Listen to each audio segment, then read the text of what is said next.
Hello, my name is Kathryn Behling, and I have been nominated for a Vestry position here at Grace Church Cathedral. I'd like to take a few minutes to share with you the important place this church holds in my life and what strengths I believe I would bring to this role. I grew up an active Episcopalian at St. Matthew's Church in rural Fort Mott, South Carolina, including positions as an acolyte, choir member, lay reader, youth group member, and altar guild helper to my mom. In August 2004, I was a new freshman at the College of Charleston, spending my first weekend in the dorms.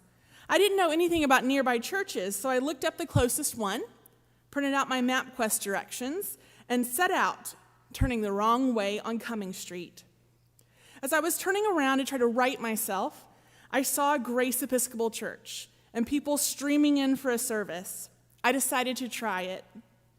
And the announcements that Sunday was information about their college program starting the following evening for the semester. I dove in feeling so welcomed and made Grace my home away from home, becoming the leader of the college program my last 2 years in school.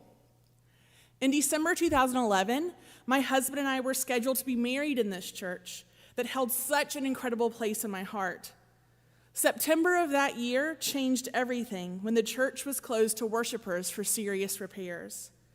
2 weeks before our wedding, as I sat sobbing in Father Michael's office, he devised a plan where we would be married in an alternate location, but we would walk the 2 blocks back to Grace with our families for our marriage to be blessed right here amongst the construction dust and scaffolding. It meant the world to me. Throughout my first 12 years at Grace, I was actively involved as a member of the parish community choir, a lay reader, and a chalice bearer.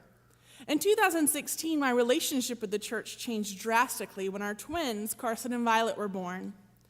They were baptized surrounded by our church family, and we were regular attendees of the 11 a.m. service until we realized just how quiet that service is.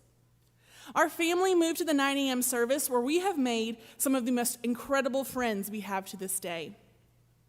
We jumped into family foyer groups where we met our third child's godparents, became active in children's ministries, VBS, Sunday school, and children's choir, and fell in love with all of the teachers at the little school as they loved on our children. Talking to other mothers at Grace, I quickly realized that we all felt something missing from our spiritual journey, but we weren't able to attend any of the other weekly offerings because of work, childcare, and family commitments. In fall 2019, we began a weekly evening book study on Zoom together that we still continue twice a year to this day. We have created a beautiful community for discussion and growth in our faith. In December 2019, our third child, Abigail, was born. 1 month before her baptism, the world shut down, and Grace paused public services. She was baptized in a private ceremony at the baptismal font, and my heart hurt missing our church family supporting her in this important step in her life. As the pandemic started, kept going, and continues today, those of us with small children have borne a load that we didn't even know was possible to bear. Through it all, families with young children have pleaded with their little ones to wear a mask while they're in church, even if they're hot.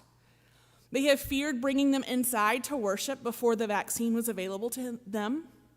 They have missed the plentiful virtual opportunities because sometimes there's just no way to focus at home with the chaos that can surround them. It has been a heavy time, and I have felt it too. I've spent the last 15 years of my life in education. I have extensive experience in online education, curriculum writing, and reflection. I believe that my skill sets as a mother of young children, as a teacher, and as a 17-year active attendee of Grace will make me an asset to the vestry here.